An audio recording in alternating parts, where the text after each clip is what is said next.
മുണ്ടക്കയം കോഴിത്തോട് റോഡിൽ ആനക്കുളം കവല മുതൽ മടുക്ക വരെയുള്ള പ്രദേശങ്ങളിൽ വാഹന അപകടങ്ങൾ വർദ്ധിക്കുന്നത് യാത്രക്കാരെയും പ്രദേശവാസികളെയും ഒരുപോലെ ആശങ്കയിലാക്കുന്നു.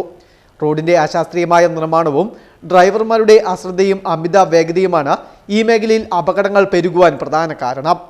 കഴിഞ്ഞ ദിവസം ഇവിടെ ബൈക്കും കാറും തമ്മിൽ കൂട്ടിയിടിച്ച ഒരാൾക്ക് സാരമായി പരിക്കേറ്റിരുന്നു. മടുക്കയിൽ നിന്നും ആരംഭിക്കുന്ന കുത്തനെയുള്ള ഇറക്കവും തുടർച്ചയായുള്ള അപകട വളവുകളുമാണ് റോഡിനെ മരണക്കണിയാക്കുന്നത്. മകരവിളക്ക് മഹോത്സവ കാലയളവിൽ ശബരിമല ദർശനം കഴിഞ്ഞ് മടങ്ങുന്ന ഇതര സംസ്ഥാന തൊഴിലാളികളുടെ വാഹനങ്ങൾ പരിചയമില്ലാത്ത പാതയിലൂടെ അമിത വേഗത്തിൽ എത്തുന്നത് അപകട സാധ്യത ഇരട്ടിയാക്കുകയാണ്.